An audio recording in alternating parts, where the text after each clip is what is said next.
Bonjour, dans cette vidéo je vais vous parler de tableaux, de blueprint structure et de data table. Et pour mettre tout ça en œuvre, j'ai créé un petit jeu voilà, exprès pour tester les data tables. Pour commencer, je vais vous montrer le résultat. Donc il s'agit d'un jeu où il faut deviner le nom d'oiseau à partir de son champ. Donc c'est un jeu qui va gérer des bases de données de noms d'oiseaux, de champs d'oiseaux. Donc je passe un son. Là j'ai plusieurs réponses possibles. Donc là c'est un rapace. Je pourrais me dire tiens, c'est peut-être une buse. Là d'un point de vue gameplay c'est volontaire. En fait on peut jouer aussi souvent qu'on veut. Est-ce que c'est une buse? Non. Est-ce que c'est un jet d'échelle? Non. Voilà, je vais peut-être me dire, faudrait que je réécoute. Bon là, si c'est pas une buse, c'est forcément le dernier. Donc voilà, c'est le Milan. On voit que là j'ai gagné, mais j'ai toujours pas itéré mon nombre d'essais et mon taux de réussite. Ça, je l'itère seulement lorsque j'appuie sur un nouveau champ. Le, le, le, le but du jeu, c'est pas forcément d'avoir les 100%. Le but du jeu, c'est de procéder par essai-erreur jusqu'à trouver la bonne réponse. Là, quand je lui demande un nouveau champ, bah, je vois que j'ai effectivement mon nombre d'essais qui passe à 1 et puis mon taux de réussite qui passe à 100%.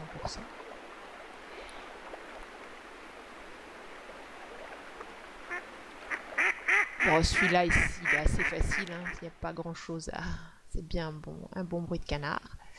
Donc là, j'ai gagné du premier coup. Mon nombre d'essais n'est toujours pas passé à 2. C'est qu'une fois que je vais aller lui demander un nouveau champ, j'ai mon nombre d'essais qui passe à 2 et mon taux de réussite qui reste à 100%.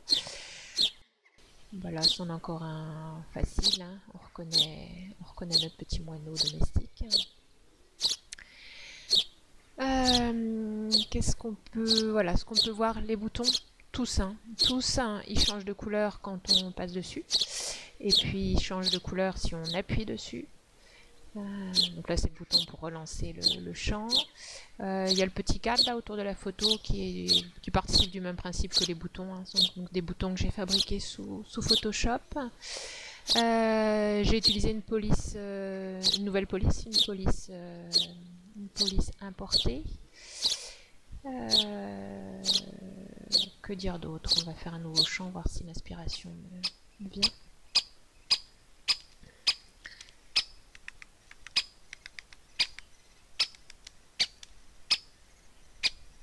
Oui, que les réponses qui sont proposées, en fait, elles sont proposées parmi une liste de réponses. J'ai fait le choix de ne pas lui faire chercher dans les 16 ou plus oiseaux disponibles, avec l'idée de mettre des familles d'oiseaux qui se ressemblent. Voilà, c'est le temps que j'attendais. On l'a entendu, voilà. On a clairement un bruit de pic. Donc ça, c'était le piquet pêche. Oui, ce que je disais, c'est que l'idée, c'était d'essayer de proposer des réponses qui soient quand même dans une même famille d'oiseaux pour que ce soit pas trop simple et que au fur et à mesure où le joueur gagne en habitude, peut-être qu'il associe aussi des familles d'oiseaux parce qu'elles lui sont plus souvent proposées. Je vais vous montrer maintenant comment l'envers du décor. On va soulever le capot pour voir un peu comment tout ça fonctionne.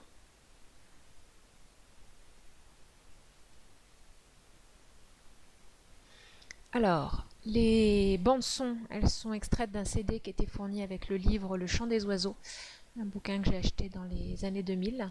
Donc j'ai 99 chants d'oiseaux en point wave. Bon, ça tombe. J'ai importé le CD comme ça pour pouvoir exploiter sous Unreal.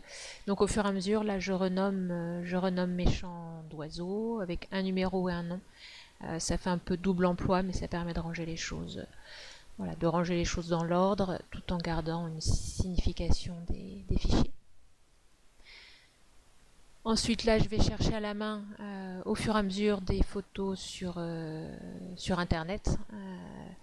Donc, je pourrais pas. Voilà, c'est pas un jeu que je peux vendre parce que pour l'instant, j'ai pas J'ai pas de fichier son ni de fichier image libre de droit, mais je pense que je pourrais les proposer aux éditeurs ou aux auteurs du livre si on ne peut pas transformer ça en un petit jeu distribuable, sinon commercialisable. Donc les photos, c'est la même chose, je les redimensionne pour qu'elles rentrent toutes bien dans le cadre. Je leur mets un petit nom, pareil, même numéro, même nom. J'ai quand même rajouté un T pour texture 2D devant, pour pas avoir deux fichiers qui portent le même nom, parce que je pense qu'Unreal n'acceptera pas. Donc il faut garder une nomenclature qui soit à la fois simple et claire. Tout ça, c'est rangé dans un fichier, là c'est un Google Doc, donc dans un tableur dans lequel j'ai le nom de mon oiseau, le nom du fichier son, le nom du fichier texture 2D, et puis là c'est ce que je vous disais, pour chaque ligne en fait j'ai quatre autres réponses possibles, en plus de la bonne réponse, et le jeu ira piocher la bonne réponse plus 2 parmi ces 4 réponses. L'architecture du dossier Unreal, il n'y a vraiment pas grand chose, c'est ultra simple. Le cœur de transfert des infos, c'est la base de données qui est alimentée par mon tableur, par mon classeur Google Drive, classeur que j'exporte en CSV. Je mets à jour la table et elle va aller chercher, après que je les ai mis dans Unreal, elle va aller chercher le fichier son et les fichiers photos qui correspondent. Ah oui, la première étape c'était de construire la structure, donc savoir quelles étaient les données dont j'avais besoin pour faire fonctionner le jeu. À partir de la structure, je construis la data table que je viens alimenter avec mon classeur.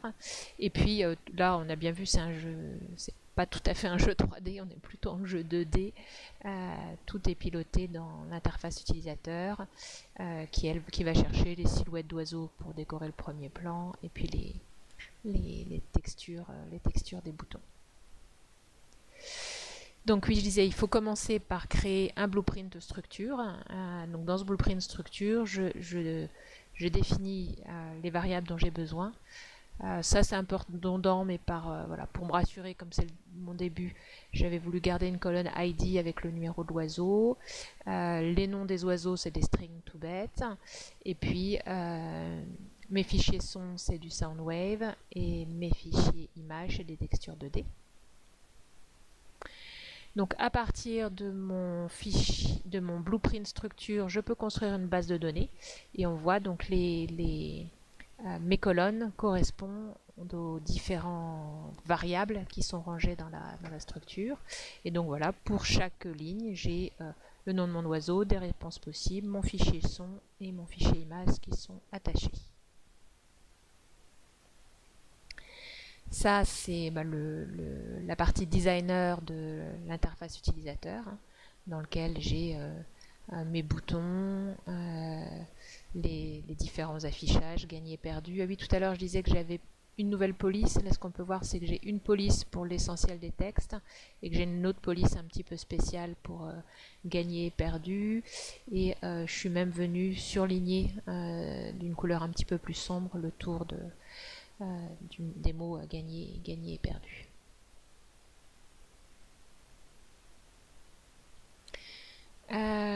Donc les boutons, je les ai fabriqués sous Photoshop avec juste l'outil biseautage, estompage. Alors quand je suis en plein écran, je pourrais élargir un tout petit peu ça. C'est que j'avais essentiellement testé le jeu en écran plus réduit dans le viewport. Et voilà, en fonction de la taille des boutons, on aura envie que la bordure soit plus ou moins grande. Ça, c'est le site où je suis allée récupérer les polices gratuites. Alors, comme elles sont gratuites, il n'y a pas tous les caractères. Parfois, il n'y a que les majuscules. Parfois, il y a majuscules, minuscules, mais il n'y a pas italique, normal, gras. Et puis, il manque beaucoup de caractères spéciaux, genre les points d'interrogation, les pourcentages. On ne les a pas sur toutes les polices.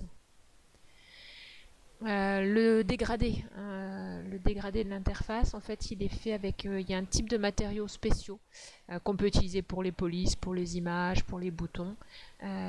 Donc, quand on crée le matériau, dans Material Domain, il faut choisir User Interface. Donc on a une petite sortie qui est toute simple comme ça. Alors j'avais testé avec opaque, pas opaque. Mais voilà, ça permet de mettre des gradients dans les polices, dans les fonds d'écran, etc. Voilà l'event graph de mon quiz oiseau. Alors je n'ai pas fait de zoom parce que c'est assez simple, hein. Le event construct, il m'initialise certaines variables. Il va me chercher la taille de ma base de données pour initialiser mon nombre d'oiseaux. Ensuite, quand j'appuie sur le bouton nouveau champ, c'est seulement à ce moment-là, comme je vous l'ai montré tout à l'heure, qu'il vient mettre à jour le nombre d'essais et puis le taux de réussite. Il arrête le champ qui est en cours et puis il va lancer la fonction new champ que je vais vous détailler après. Donc cette fonction-là. Si j'appuie sur le bouton play again, je commence par arrêter. Voilà, soit j'ai déjà, soit mon audio component il marche, dans ce cas-là je l'arrête et je le relance, soit il s'est vidé. En fait, quand il a fini de jouer, il se vide. Donc là, je suis obligée de le recréer et de le relancer. Et puis pour chacun des 3 boutons réponse, je vais vérifier si la réponse qui est affichée par ce bouton-là, c'est la bonne. Donc là, j'ai une fonction, comme je la rappelle 3 fois, est-ce que c'est la bonne réponse? Donc d'abord la fonction nouveau champ. Donc là c'est vue d'ensemble et puis là le zoom. Là c'est les différentes variables de mon interface. Donc en fait j'ai ma base de données, je vais aller appeler ma base de données. Alors je vais d'abord lui dire, ça c'est mon nombre d'oiseaux, je fais un chiffre, je vais tirer au sort un chiffre au hasard parmi mon nombre d'oiseaux, ce qui va me permettre d'aller chercher une ligne dans ma base de données. Et après là je peux éclater cette ligne là et puis aller remplir mes différentes variables. Donc mes différentes variables, ça va être une piste son, l'image, un petit tableau réponse avec les 4 réponses possibles. Alors dans une base de données, on peut mettre, dans une structure, dans une base de données, on peut mettre des tableaux, donc des tableaux, des variables, voilà, qui seraient des sous-tableaux. Mais après, pour remplir le classeur Excel, il faut bien connaître la syntaxe, parenthèse, virgule, etc. Je trouve que c'est plus lourd à gérer. Donc j'ai préféré dans la base de données de tout garder par colonne individualisée. Par contre, ici, j'en fais un petit tableau de mes 4 lignes. Ma variable bonne réponse. Et puis ça, c'est pour gérer, plus pour gérer l'affichage. Est-ce que j'ai gagné? Pour afficher le taux de réussite. Donc d'abord, je tire un nombre au hasard. Dans ma base de données, je vais prendre la ligne que j'ai tirée au hasard et puis je vais récupérer toutes les infos qui sont dans ma ligne.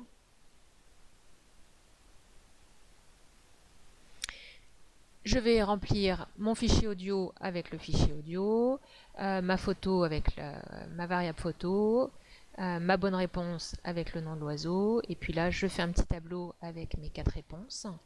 Alors je nettoie mon tableau, je nettoie d'abord mon tableau pour qu'il soit vide, et je viens le renseigner avec ces 4 variables. Ensuite, c'est là que c'est intéressant de passer par un tableau, en fait, parce que j'ai une fonction shuffle qui me mélange les 4 colonnes. Donc je me mélange les 4 colonnes, je garde que les 2 premières, donc ça me permet de tirer au sort 2 colonnes parmi 4. Je rajoute ma bonne réponse, donc là je me trouve avec un tableau 4 colonnes, et là à nouveau je mélange pour que la bonne réponse elle soit pas toujours affichée à gauche, à droite ou au milieu. Et puis là, à la fin de la fonction, je lance le fichier son et je viens effacer les affichages. Voilà, si c'était perdu qui était affiché, je viens l'effacer. Si j'avais mon image, je viens l'enlever. Si j'avais gagné, je viens l'enlever.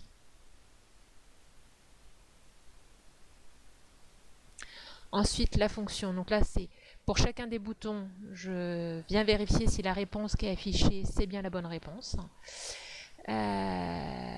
Donc je compare juste la valeur qui est affichée par le bouton avec la bonne réponse. Si c'est égal, j'ai gagné. Et donc je lance toutes les actions, j'ai gagné. Et je coche le booléen, j'ai gagné. Par contre, si c'est pas égal, j'affiche c'est perdu, machin chose, et je décoche c'est perdu. Donc je vérifie, je viens effacer ce qui ne doit pas apparaître et j'affiche ce qui doit bien apparaître. Donc ça c'est pour la fonction bonne réponse.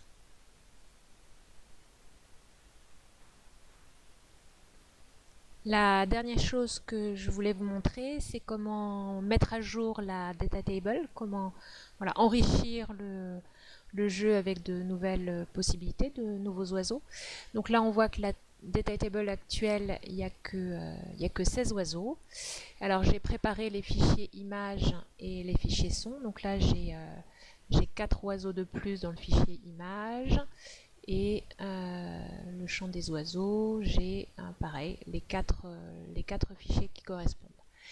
Donc là, la première étape, ça va être d'aller importer mes fichiers audio et mes fichiers images. Donc là, mes fichiers audio sont là. Je fais import. Import, donc c'est les 4 derniers. Tourterelle, pigeon, roitelet. Donc là, j'importe mes 4 fichiers qui sont convenablement nommés. Je vais aller chercher mes fichiers images.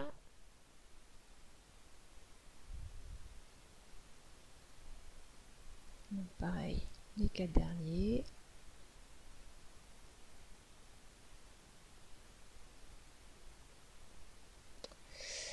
Et là, on va aller chercher la base de données.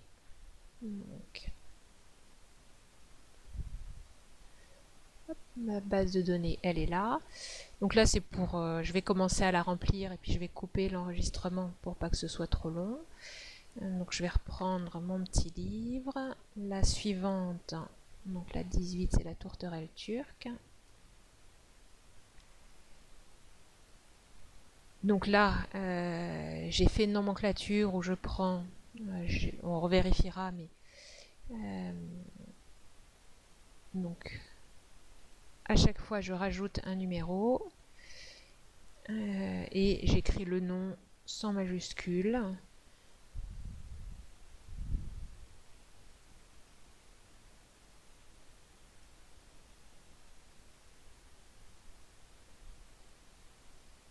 Et avec des underscores partout, hein, parce que Unreal ne tolérera pas d'espace. Donc il faut que le nom des fichiers, images et son soit compatible avec Unreal. Ben là, on va prendre les suivants, parce qu'on reste dans les colombidés. Tourterelle des bois, pigeon ramier, et on va le mettre en hibou des marais et en hibou moyen duc, parce que ça fait ou. Donc là, je coupe l'enregistrement pour remplir les 3 dernières lignes.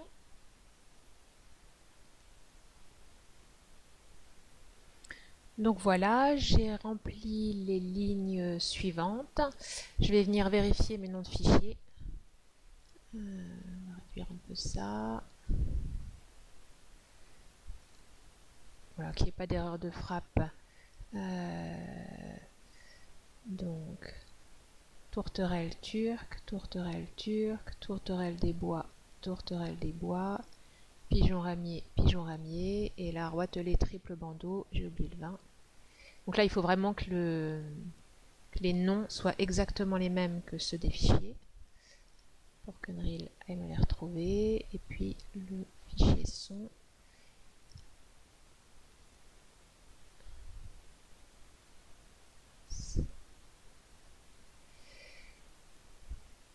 Tourterelle turque, tourterelle des bois, pigeon ramier, roitelet triple bandeau. Donc ça doit être correct. Là, je vais faire fichier télécharger ou exporter, ça dépend. Je vais l'exporter en fichier .csv. Donc c'est un fichier d'échange relativement classique. Donc là, il faut que j'aille le remettre toujours au même endroit. Hein. Donc ça, c'est mon fichier CSV qui a toujours le même nom parce que je vais faire réimport. Donc il faut que pour Enril, le nom et l'endroit ne changent pas sur mon ordinateur. Enregistrer. Oui.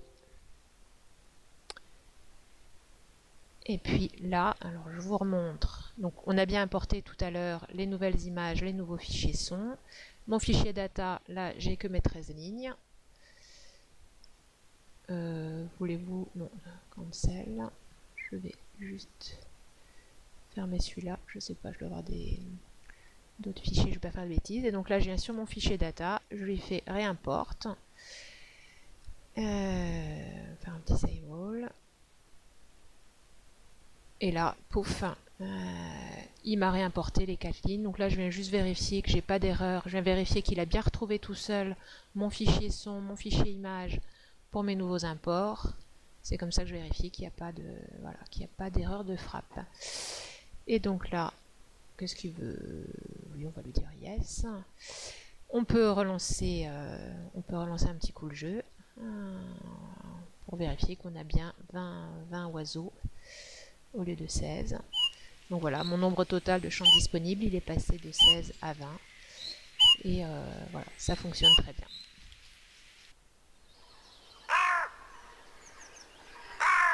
Voilà, donc maintenant que l'architecture est faite, bah, je peux tranquillement rajouter petit à petit mes nouveaux champs et mes nouvelles photos.